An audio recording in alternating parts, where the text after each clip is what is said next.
네, 미국과 이란의 주말 회담이 결국 무산되면서 교착 상태에 빠진 이란 전쟁 상황, 김덕일 고려대 중동이슬람센터 연구위원과 알아보겠습니다. 어서 오세요. 네, 2차 협상이 무산되자 트럼프 대통령은 이란이 협상을 원한다면 찾아오거나 전화하라며 더는 협상에 연연하지 않겠다는 태도를 보였습니다. 그러면서 미국의 호르무즈 해협 역봉쇄로 이란 송유관이 막히면 관 내부에서 폭발이 일어날 거라면서 압박을 이어갔습니다. 먼저 듣고 오시겠습니다. You know, it's a 17, 18-hour flight. By the time they get there, it's hours and hours and hours of flying. And I said, we're not doing this anymore. We have all the cards. If they want to talk, they can come to us or they can call us. It just explodes. And they say they only have about 3 days left before that happens. And when it explodes, you can never, regardless, you can never rebuild it the way it was. In other words, it will always be, if you rebuild it, it's hard to rebuild it all, but it would only be about 50%. 네, 계속해서 벤스 부통령을 파키스탄에 보낸다 안 보낸다 이렇게 말을 번복하는 데 지친 걸까요? 이제 18시간이나 걸리는데 우리 이제 안 가겠다. 원하면 너네가 오든지 전화를 해라. 이렇게 나왔어요. 약간 좀 고자세인 거죠. 그러니까 우리는 아쉬울 것이 없으니까 아쉬운 쪽에서 먼저 와라. 이렇게 얘기를 하는 거라고 볼 수 있겠고요. 좀 뭐 파키스탄이 중간에서 중재 역할을 좀 열심히 하고 있습니다만 뭐 전화할 수 있으면은 직접 할 얘기 있으면 하라. 이런 식으로 하는 것 같습니다. 좀 상당히 좀 실망한 그런 느낌도 전해지고 있습니다만 그렇지만 그 실망한 모습을 보이기보다는 오히려 더 우리가 더 유리한 상태이기 때문에 뭐 아쉬운 쪽에 먼저 찾아오라 이런 뜻으로 받아들일 수 있겠습니다. 그러면 어쨌든 트럼프 대통령은 좀 여유로운 모습을 보였지만은 물밑에서는 협상이 진행되고 있다고 봐야 됩니까? 예, 뭐 양측 간에는 서로 대화를 뭐 마주보고 싶지는 않겠습니다만은 뭐 파키스탄이라든가 뭐 주변 국가들 같은 경우에는 엄청나게 지금 많이 좀 신경을 쓸 겁니다. 특히나 오만도 있겠고요. 튀르키예, 이집트 같은 국가들도 계속해서 중간에서 우리가 메시지를 좀 전해줄 테니까 대화를 끊지 말라는 식으로 계속 연락을 할 것 같고요. 특히나 이번에 좀 손님 맞이에 분주했었던 파키스탄 같은 경우에는 좀 상당한 좀 실망감도 있을 것 같습니다. 너무나 많이 준비도 하고 많은 그 가게 영업까지도 못하게 하면서 사실상 락다운까지 들어가면서 양측 협상단을 마주 준비를 했었는데 이번 기회가 상당히 좀 아깝게 여겨질 것 같고요. 그래서라도 더 많은 중재국들이 조금 더 노력을 할 것 같고 이번 어떤 협상의 동력을 유지하기 위해서는 당분간 더 노력하는 그런 움직임이 물밑에서 상당히 벌어질 것 같습니다. 트럼프 대통령이 자신이 협상단 파견을 취소한 지 10분 만에 이란으로부터 훨씬 더 나은 새로운 제안을 받았다. 이렇게 주장을 했거든요. 어떤 제안입니까? 우선 뭐 훨씬 더 나은, 더 좋은 제안, 뭐 생산적 이런 것은 이제 트럼프 대통령이 항상 많이 쓰는 말이죠. 뭐 아름다운 제안을 받았다, 뭐 이런 거라서 좀 기대를 많이 했습니다만 실제로 이란 측에서 계속해서 이제 조율을 했었을 거고요. 받은 제안 같은 경우에는 그래서 트럼프 대통령이 봤을 때 더 나은 제안이라고 보기는 힘든 제안 같은 것들이 지금 뭐 악시오스 보도를 통해서 나오고 있습니다. 그래서 이란이 처음에 이제 핵 협상을 하기 위해서 양측이 만난 거였지 않습니까? 1차 이슬람마바드 회담 때도 그렇고. 근데 핵 협상 논의를 뒤로 미루고 호르무즈 해협 문제를 먼저 다루고 또 다음에 종전을 먼저 선언하자 이 얘기가 나왔거든요. 그래서 저는 이 부분 핵 협상을 뒤로 미루자는 것에서부터 일단 완전히 지금 트럼프 대통령이 생각하는 더 나은 제안과는 상관이 없어 보이긴 합니다. 트럼프 대통령이 만약에 이 핵 문제를 뒤로 미루게 된다면 이번 전쟁을 한 이유가 상당히 없어지게 돼 있죠. 정당성에도 문제가 생기게 될 거고요. 그래서 이 문제 같은 이란 쪽에서는 지금 거의 좀 최종 제안으로서 조율해서 나온 제안 같은데 트럼프 대통령은 상당 부분 이거 좀 더 나은 제안이라고 보기는 힘든 제안 같다고 보긴 합니다. 예, 트럼프 대통령도 일단 거부하는 듯한 의사를 표했고 이란 혁명 수비대도 핵 문제는 논의 불가한 사안이다. 그러면서 레드라인을 제시하는 것뿐이라고 오히려 그 악시오스 보도 내용을 반박했거든요. 이건 어떻게 보세요? 우선 뭐 보도 내용은 새로운 제안은 아니고 우리는 계속해서 핵 주권을 포기할 생각이 없었다. 그 부분을 이제 강조하는 거라 볼 수 있겠습니다. 우선 여기서 보면 좀 혁명수비대, 그러니까 지금 현재 이란을 장악하고 있다고 하는 혁명수비대 입장이 고스란히 드러나는 것 같습니다. 첫 번째는 미국의 어떤 해상 역봉쇄 때문에 지금 뭐 이란 경제가 지금 많이 고통을 받고 있는데 그 중에서도 혁명수비대가 가장 큰 타격을 입다고 보시면 됩니다. 그래서 많은 분들이 이란은 잃을 게 없었기 때문에 오래 더 버틸 것이다 얘기하지만 혁명수비대는 잃을 게 꽤 많습니다. 현재 혁명수비대는 정확히 얘기하자면 저는 이권수비대라고 표현하고 싶습니다. 상당 부분 중국으로부터 어떤 그림자 선단을 통해서 수출을 하고 있고요. 그다음 밀무역 같은 거를 지금 자신들이 주관하고 거기서 나온 이권으로다가 무기도 사고 그다음에 직원들 월급도 주고 그다음에 대리 조직 헤즈볼라에다 이렇게 지원하는 것도 다 그 돈으로 하고 있는데 지금 그게 막히면서 갑작스럽게 좀 강경파들의 의견이 더 이게 두드러지게 나타나는 것 같습니다. 그러면서 호르무즈 해협을 통해서 자신들이 어떤 살 길을 먼저 찾기를 바라는 것 같고 대신 자신들의 주권 문제라고 생각하는 핵 얘기는 나중에 하자. 이렇게 된다면 트럼프 대통령 임기 끝나고 나서도 해결되지 않을 성이 있어 보이거든요. 그래서 이란 측에서는 아마 이쪽은 또 이제 시간을 끄는 쪽으로 가지 않을까라는 생각이 들기도 합니다. 그래서 전형적으로 혁명 수비대의 입장이 반영된 그런 안이라고 볼 수 있겠고요. 그러면은 1차 이슬람마바드에서 했던 그 내용들은 과연 뭐가 되는가라는 생각이 들기도 하죠. 예. 그런 점에서 지금 이란 측에서도 통일된 제안이라고 나온 것이 이런 점에서 혁명 수비대, 초강경파 혁명 수비대의 입장이 적극 반영된 제안이 나온 거라고 볼 수 있겠습니다. 그러니까 지금 이란 혁명 수비대는 핵 문제를 나중에 하겠다는 게 아니라 네. 핵은 절대 포기 못한다. 이런 입장이라는 건데 트럼프 대통령도 그건 마찬가지지 않습니까? 네. 지금 이란의 핵무기를 가질 수 없다? 그렇지 않으면 만날 이유가 없다면서 네. 지금 협상단 파견을 취소한 거예요. 그렇다면 계속해서 이런 강대강 대치를 끌고 가고 시간을 끌기를 할 것으로 보이는데 언제까지 시간을 끌 수 있는 겁니까? 만약에 시간을 끈다면 이제 서로가 자신들이 이겼다고 생각하기 때문에요. 이란 같은 경우에는 자신들이 지금 계속해서 이제 버텨나가면서 트럼프 대통령은 선거도 염두에 둬야 되겠고 계속해서 자신들이 얘기하는 건 비장의 카드가 있다고 하는 것이 기름값을 올릴 수 있는 어떤 위협 조치 같은 걸 얘기하는 거죠. 그럴 경우에는 트럼프 대통령이 정치적인 압력을 던지지 못할 것이다. 그렇게 생각하는 것 같고요. 이란 경제 같은 건 지금도 상당히 어려운 상황입니다만 트럼프 대통령이 해상 또 역봉쇄를 통해서 이란 경제 지금 사실상 고사시키는 상태로 들어갔다고 볼 수 있겠습니다. 저는 일단 1차 협상 때가 상당히 좀 계속 생각이 나는 게 핵 협상이 이루어지고 있었거든요. 그래서 미국 측에서도 대폭 양보했다가 나온 것이 이란에서 20년간 우라늄 농축 금지, 이란에서는 좀 더 역제한으로 5년 얘기 나오고 해서 여기서 좀 더 절충하고 양보하고 협상하고 기술적 문제를 논의하면은 저는 해결책이 나올 수 있을 거라고 그러면 이제 협상으로 급물살을 탈 수 있었는데 갑자기 무슨 해상 봉쇄 얘기가 나오면서 협상장에 가는 어떤 그것에 가로막는 거라고 얘기를 했으면서 이번에 아예 해상 봉쇄를 이제 주제로 논의를 하고 핵 문제를 나중에 얘기하자는 얘기를 봤을 때 저는 하여튼 1차 협상이 어떻게 진행되는지 한번 생각할 필요가 있을 것 같습니다. 그래서 지금 나오는 얘기는 1차 협상단의 대표로 나갔던 갈리바프 국회의장이 있었죠. 이 사람 강경파입니다. 근데 강경파 안에서 그래도 협상을 하자고 해서 대표로 나갔던 사람이었는데 그 당시에 이 사람보다 훨씬 더 강경한 또 강경파 안에 초강경파라고 하는 사람들, 이란 혁명수비대 총사령관이라든가 최고국가안보회의의 위원회 사무총장 같은 사람을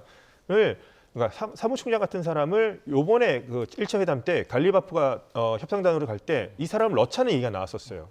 초강경파를 넣어서 갈리바프가 어떤 얘기를 하는지 감시해야 된다 이런 얘기를 했었거든요. 그래서 지금 생각해 보면 그때도 좀 통일이 되지 않은 부분이 있었고 갈리바프를 좀 믿지 못하는 게 있었고 지금 와서 나오는 얘기는 원래가 핵 의제는 1차 회담 때 얘기하지 않기로 했었는데 갈리바프가 가서 자신 의미대로 얘기를 했다는 그런 얘기가 나오고 있어서 갈리바프가 지금 이란 안에서 좀 상당히 비판을 받고 있습니다. 그래서 그럼 1차 회담에서 많은 사람들이 기대했던 거죠. 마라톤 협상을 하고 기술적 문제가 남아있고 서로 간의 어떤 핵 농축 비율 어떻게 할 것인지, 기간을 어떻게 할 것인지, 고농축을 하는 반출 어떻게 할 것인지 이런 문제 같은 것들이 지금은 다 이제 논의 대상에서 벗어나게 된 건데 1차 협상 때는 그렇다면 지금 이란 측 반응대로라면 갈리바프의 독단에 의해서 했다는 얘기가 되는 거거든요.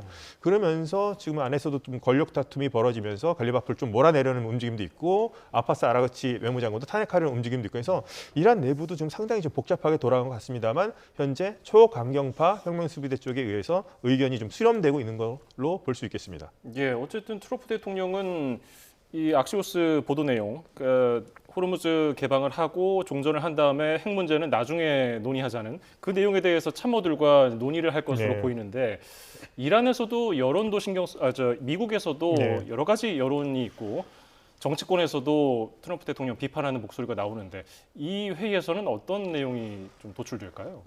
회의 내용을 좀 더 결과가 좀 나오겠습니다만 트럼프 대통령은 이란의 핵 무기는 절대 안 된다. 이란이 물론 핵 무기를 갖겠다 공개적으로 선언한 적 없습니다만 이란의 핵 무기는 안 된다고 계속 얘기해 왔고 이란에 임박한 핵 위협이 있다고 계속 얘기를 했는데 이것을 나중에 얘기하기로 하자.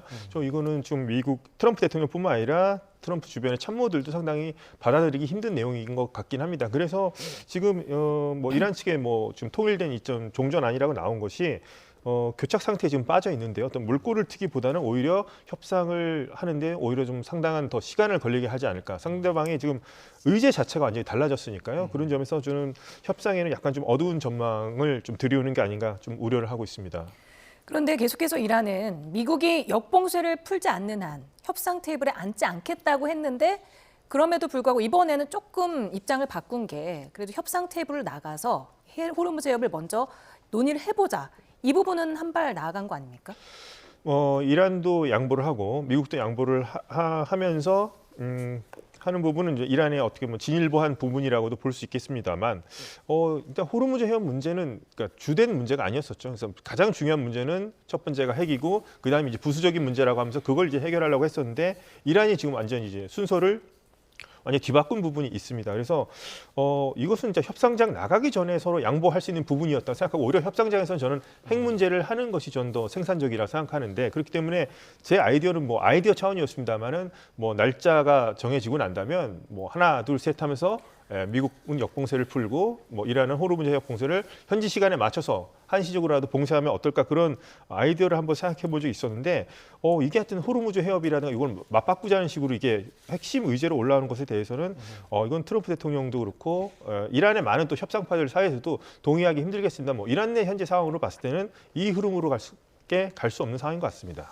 지금 뭐 호르무즈 해협 개방 문제를 먼저 다루자는 이 얘기와 맞물려서 트럼프 대통령이 앞서도 그 목소리로 들으셨습니다만은 사흘 뒤면은 이란의 원유 시설이 꽉 차서 폭발할 거라는 얘기예요. 예. 이거는 어떤 의도로 이렇게 얘기한 겁니까? 우선 이제 유전이라는 것이 계속 유정에서 나오면은 그것을 이란의 대표적으로 이제 많이 소개됐었죠. 하르그 섬이 이제 90%. 그러니까 그쪽으로 이제 모아져서 이제 수출을 해야지 계속 이제 그 저장고가 비게 되는데 이게 지금 미국이 해상 역봉쇄를 통해서 지금 중국으로 뭐 아시아로 가는 어떤 석유의 수출, 원유 수출이 막힌 상태죠. 그러면 저장고 시설이 가득 차게 된다는 얘기죠. 근데 이거를 뭐 바다에 흘려보낼 수는 없게 되겠고요. 그러면 이것을 뭐 그럼 유정을 일단은 멈춰야 되는데 이게 수도꼭지처럼 잠근다고 되는 것이 아니라 물과 다르다는 점이죠. 물은 우리가 잠그고 있을 때 잠그고 열면은 다시 물이 나오지만 유정 같은 경우는 한 순간이라도 정지시키게 되면은 뭐 이를테면은 뭐 물이 아래에 있고 기름이 위에 있다면 물과 기름이 어떤 뒤바뀌면서 화학 성분이 바뀔 수도 있고 그리고 어떤 오랫동안 이 유정을 이제 뽑지 않고 계속 이제 닫아놓게 되면은 이게 굳어버리면서 그 유정을 쓸 수 없게 된다는 거죠. 그런 걸 다시 복구하는 데 시간이 오래 걸린다는 것이 되겠습니다. 그래서 이란은 특히나 지금 정유 시설 같은 것도 노후되어 있기 때문에 이런 식으로 해서 수출을 못하게 될 경우에는 이제 포화 상태에 이르게 되고 그래서 지금 이제 하르그 섬이 포화 상태에 다다랐기 때문에 그동안 안 쓰던 노후된 유조선까지 그쪽에 가지고 와서 그쪽으로 지금 기름을 옮겨 싣는다고 하는데 이것도 당분간은 좀 미봉책일 것 같긴 하고요. 그래서 이란이 어느 정도 저장할 수 있는지는 좀 더 두고 봐야 되겠습니다만 분명히 이렇게 시간이 계속된다면 이란의 어떤 유정이 파괴될 수 있는 것도 정말 충분히 가능한 시나리오라고 생각합니다. 네, 트럼프 대통령은 이제 사흘 정도 뒤라고 말을 했는데 지금 선박 추적 데이터 업체 K플러에 따르면 원유 저장 한계에 도달할 때까지는 아직 몇 주가량 여유가 있다. 이렇게 또 분석을 내놨고요. 갈리바프 의장이 아직 석유 부문에서 안 쓴 카드가 있다. 네. 이렇게 얘기를 했던데 이게 어떤 내용입니까? 우선 뭐 저장할 수 있는 부분이 있다면 뭐 아직 공개되지 않은 부분이 있다면 이란이 조금 더 이제 버틸 수 있는 여력이 있다고는 볼 수 있을 것 같습니다. 갈리바프 지금 국회의장이 지금 오히려 지금 국내에서 이제 정치적으로 공격을 받고 있기 때문에 좀 이제 강경한 자세를 또 보이는 걸 좀 표현을 하는 것 같은데요. 이제 카드로서 자신들이 쓰지 않는 카드 중에서 대표적인 게 이제 뭐 호르무즈 카드를 더 강화하는 법도 있을 것이고요. 그다음에 지금 많은 이제 걸프 국가들이 호르무즈 해협으로 원유 수출이 막히면서 홍해 쪽으로 사우디아라비아는 홍해 쪽으로 얀브라는 항구 쪽으로 지금 파이프라인을 동서 라인으로 길게 연결하고 있고요. 그리고 아랍에미리트 같은 경우도 호르무즈 바깥에 인도양 쪽으로 바로 뚫려 있는 푸자이라라는 항구를 통해서 지금 이제 석유를 수출하려고 하는데 파이프라인을 연결해서 여기까지도 이제 공격할 수가 있다. 우리 그런 얘기도 할 수 있겠고요. 그다음에 가장 우려하는 것이 바로 바벨 만데브에 있는 바로 홍해 지역까지도 이제 봉쇄할 수 있다. 이런 얘기입니다. 그래서 여기는 아마 이제 후티 반군의 참전까지도 아마 종용할 것 같긴 한데요. 이런 카드를 아직 우리가 쓰지 않았기 때문에 우리가 이 카드를 쓰게 되면 이제 유가가 엄청나게 오를 것이다라는 식으로 해서 미국 쪽에서 약간은 좀 미국에 대해서 약간 위협을 하는 어떤 카드로서 소개한 것 같습니다. 예. 지금 누가 더 오래 버티느냐 이런 싸움으로 가고 있다고 뉴욕타임스가 보도하기도 했는데 이란에서는 정부 차원에서 식량 비축까지 지금 카드를 쓰고 있더라고요. 그 부분이면은 이란도 지금 상당히 심각한 문제 아닙니까? 이란 상당히 심각한 문제죠. 작년 12월 말부터 해서 경제 위기 국면에 들어갔다 볼 수 있겠고요. 1월 달에 반정부 시위가 처음에 일어났던 것도 경제난에서 이제 시작이 됐던 것이었죠. 근데 지금은 전시 상황이고요. 그거보다 훨씬 더 상황이 안 좋아졌다고 보시면 될 것 같습니다. 그래서 뭐 식료품, 실생활에 이제 써야 되는 어떤 생필품 물가 같은 경우에는 아마도 세 자릿수 이상 상승하지 않았나, 뭐 그런 얘기까지 나오고 있습니다. 그렇다면 일반 국민들의 삶을 훨씬 더 지난 경제 위기 때보다 훨씬 더 어려워졌다고 볼 수 있겠고요. 그런 점을 이제 알기 때문에 트럼프 대통령 계속해서 이제 역봉쇄 카드를 쓰는 건데, 일반 국민뿐만 아니라 지금 아까도 소개해드렸다시피 이번 역봉쇄 카드는 상당 부분 이란 혁명 수비대의 수입원, 자금줄을 차단하기 위한 목적이 크다고 생각하고요.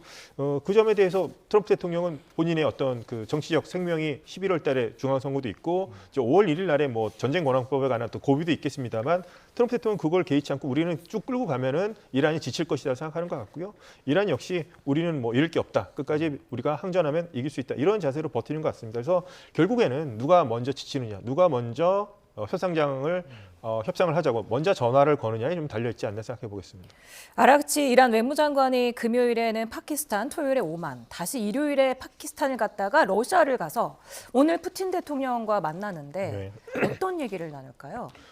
우선 이제 원래가 이제 파키스탄, 오만, 러시아 이제 순방 일정이었었고요. 오만에 갔었을 때 많은 사람들이 생각할 때 아마 오만이 전통적인 중재자였기 때문에 미국의 어떤 중재 노력 같은 것을 하기 위해서 중간에 어떤 메시지를 전하려는 거 아니었냐, 이렇게 볼 수 있겠는데, 지금 보면 호르무즈 해협 얘기가 나오는 거 보면 호르무즈 해협에 바로 자신들의 이란 쪽 건너편에 있는 오만에게 다시 한번 어떤 제안을 한 것 같습니다. 호르무즈 해협을 같이 관리할 생각이 없느냐, 통행료를 같이 받을 생각이 없느냐, 뭐 이런 얘기를 한번 타진해 본 것 같기도 하고요. 그다음에 여기서 이제 의견을 모은 다음에 일단 이슬람마바드에서 이제 오만으로 왔을 때, 그때 일부 이란 측 협상단은 다시 또 테헤란으로 돌아갔었고요. 지금 아락치가 다시 이슬람마바드로 왔을 때 다시 그 테헤란에서 왔던 사람들이 다시 모였습니다. 그래서 여기서 최종적인 의견을 이제 조율한 것으로 볼 수 있겠고, 거기서 아마 지금 우리가 말하고 있는 이제 뭐 핵 논의는 나중에 하자, 요 논의가 지금 나왔던 것 같습니다. 그리고 러시아로 갔는데요. 만약에 핵 논의가 처음부터 이게 좀 의제로 올라왔다면 그렇게 생각할 수 있을 겁니다. 그럼 고농축 우라늄 반출을 러시아하고 좀 협의하기 위해서 갔을까 했는데, 뭐 핵 논의는 나중에 뭐 하자고 했으니까, 그렇다면은 러시아를 어떤 자신들의 어떤 동맹으로서 조금 더 가까이 하려는 목적이 아닌가 생각해 볼 수 있을 것 같습니다. 러시아는 이번 전쟁에서도 직접적으로 뭐 참전하지 않았습니다만 위성 정보 같은 거 제공하면서 이란의 어떤 드론이라든가 미사일이 미군 시설들을 타격하는 데 많은 도움을 줬었죠. 그래가지고 하여튼 그런 부분에서 어떤 러시아 쪽의 어떤 지원을 구하고 싶은 면도 있었고, 만약에 지금 이란이 가장 불안해하는 것이 다시 한번 침공을 당하지 않을까, 그리고 불안해하지 않습니까? 그렇다면 어떤 협의 과정에서 자신들의 어떤 보증인 역할을 해주기를, 사람으로 치면 보증인처럼 이런 어떤 자신들을 보호해줄 수 있는 보증 역할을 러시아에게 부탁하러 갔을 가능성도 있어 보입니다. 예, 러시아가 미국에게 부담을 줄 정도로 그런 영향력을 행사할 수 있겠습니까? 그렇게 큰 부담을 갖겠죠. 그래서 비밀스럽게 지난번에도 위성 정보 같은 걸 제공해 줬기 때문에, 하지만 이게 맞대응하면서 이렇게 각을 세우면은 이란으로서도 지금 러시아로서도 미국에 좀 대처하기가 상당히 힘들죠. 특히나 러시아는 지금 우크라이나 전쟁 중이기 때문에 미국이 여기서 또 지금 우크라이나에 대해서 갑자기 뭐 어떤 지원을 갑자기 해준다거나 하게 되면 푸틴도 난처할 수밖에 없을 겁니다. 그래서 뭐 이란이 그런 제안을 했겠습니다만, 뭐 적극적으로까지 뭐 예를 들어서 미국이 이스라엘을 챙기는 것처럼 러시아가 이란을 챙길 정도로 이렇게 직접적으로 개입할 것 같지는 않습니다만, 이란은 현재로서는 파키스탄이 지나치게 뭐 미국 편 아니냐 하면서 중재국도 못 믿는 상황인 것 같기 때문에 자기 편을 조금이라도 만들기 위해서 러시아를 방문한 측면도 있다고 생각됩니다. 네, 그런가 하면 이란 전쟁이 8주 넘게 이어지면서 지지율이 최저치로 떨어진 트럼프 대통령. 주말 사이에 세 번째 암살 위기를 넘겼습니다. 네, 앞선 두 번의 암살 위기 때 지지층 결집 효과를 톡톡히 누렸던 트럼프 대통령인데요. 이번 총격이 이란 전쟁과는 무관하다면서 전쟁 승리를 막지 못할 거라고 강조했습니다. 영상 보시겠습니다. President of the United States, Donald J. Trump, and First Lady Melania Trump. 행사가 무르익던 저녁 8시 반쯤 호금이 울려 퍼집니다. 비밀 경호국 요원들은 급히 무대 위로 뛰어올라 트럼프 대통령 진뒤 대피시킵니다.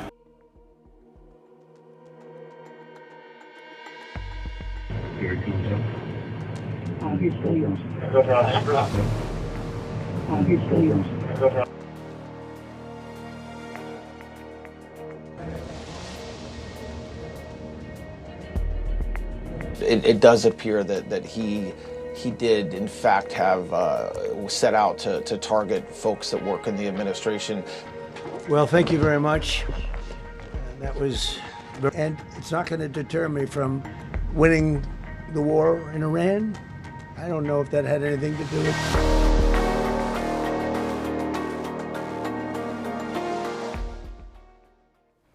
네, 지금 백악관 출입 기자들이 다 모여 있는 상황에서 저런 일이 발생한 건데 지금 헤드라인에서 이란 전쟁을 이 사건이 다 미국에서는 밀어냈습니다.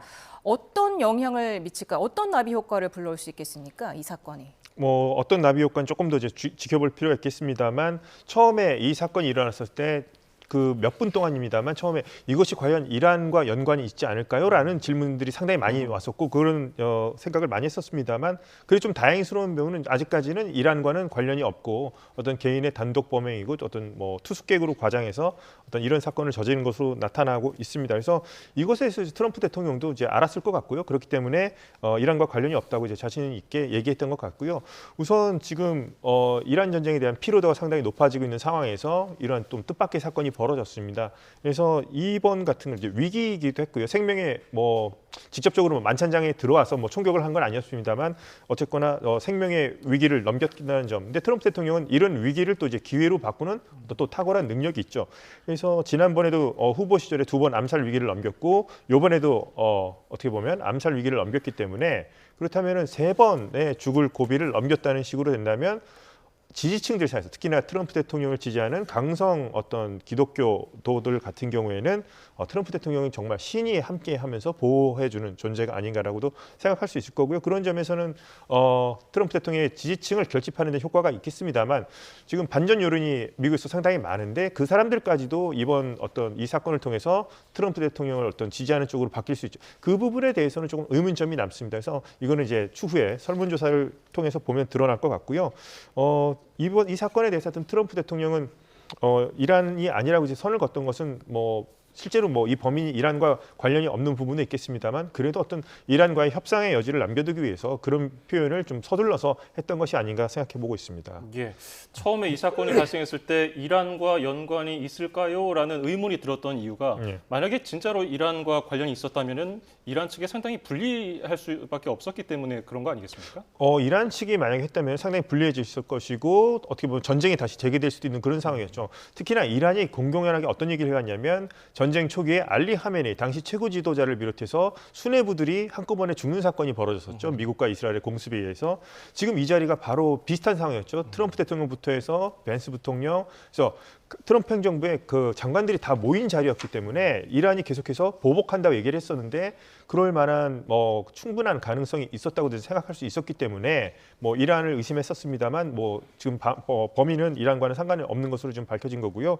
하지만 이러한 범행 같은 것들 미국이 또 총기가 또 이렇게 자유로운 분위기도 있고 이란이 계속해서 이제 보복을 다짐했거든요. 트럼프 대통령뿐만 아니라 트럼프 대통령의 행정부에 있는 장관들, 트럼프의 가족들까지도 현재 이란과 관련된 조직에서는 이제 보복을 하겠다 그런 얘기까지 하고 있기 때문에 이 부분에 대해서는 계속 주시하면서 좀 이렇게 트럼프 대통령 쪽에서도 좀 조심할 필요가 있어 보입니다. 2년 새 지금 3번째 암살 시도다 보니까 기자가 왜 이런 일이 반복되는 것 같냐라고 물었더니 트럼프 대통령이 링컨 전 대통령을 말을 하면서 가장 영향력이 있고 가장 큰 업적을 남긴 사람이 표적이 된다고 말했거든요. 이게 이유라고 보십니까? 링컨 대통령은 이제 위인전에도 나올 정도로 이제 뭐 전 세계적으로 존경을 받는 대통령이죠. 근데 트럼프 대통령이 거기에 자신의 이름을 넣으면서 이제 암살 이번에 뭐 당하진 않았습니다만 자신도 이제 거기에 넣는 것 같은데요. 오히려 이제 왜 이런 사건이 벌어졌는가 봤을 때는 저는 트럼프 대통령이 약간 좀 더 포용적인 어떤 리더십을 가진 대통령이었다면 이런 사건은 벌어지지 않았을 것 같기도 합니다. 물론 이 사건은 벌어지지 말았어야 될 사건이기도 하고요. 본인이 반대하는 대통령이라면 다른 의사 표현을 할 수 있죠. 이건 좀 분명 잘못했습니다만 트럼프 대통령 이제 대통령이 되고 나서 약간 좀 이렇게 포용적인 것보다는 뭔가 사람들의 어떤 분열이라든가 갈등을 조장하는 측면도 있지 않았을까라는 부분이 있겠습니다. 그래서 그런 측면에 대해서 좀 자극받은 어떤 약간 극단적인 사람에 의해서 이런 일이 벌어졌다고 생각을 하고요. 그런 점에서 트럼프 대통령이 앞으로 조금 더 부드럽고 조금 더 모든 사람들을 감쌀 수 있는 그런 리더십이 필요하지 않을까 그런 부분도 생각해 보게 됩니다. 이번에 좀 보안이 상대적으로 허술했다 보니까 지금 이게 자작극 아니냐라는 음모론도 팽배한 것 같은데 지금 이란 타스님 통신도 갱스터쇼, 자작극 의혹을 제기했더라고요. 이 부분은 어떻게 보세요? 이란 일단 정부 차원에서 일단 선을 걷습니다. 우리는 전혀 관련 없다고 했었고 지금 말씀하신 타스님 통신이라든가 이란의 관영 매체에서는 뭐 자작극이라고 얘기를 하는데 자작극 같아 보이지 않습니다. 현재까지 뭐 앞으로 이제 어떤 뭐 진실이 뭐 밝힐지 모르겠습니다만 현재까지 과정을 보면은 거기 있는 2,000명 기자들뿐만 아니라 트럼프 대통령도 분명히 좀 놀란 모습 같은 게 있거든요. 그래서 자작극이라고 보지는 않고요. 이거는 뭐 이란 측에서는 더 자신들의 어떤 역선전을 위해서 자작극이라고 얘기하는 것 같습니다. 그래서 조금 조사 과정이 필요해 보일 거고요. 그것에 따라서 뭐 자작극인지 아닌지는 나중에 또 진실이 드러날 거라 생각합니다. 예, 오늘 도움 말씀 여기서 줄이죠. 김덕일 고려대 중동이슬람센터 연구위원이었습니다. 고맙습니다. 감사합니다.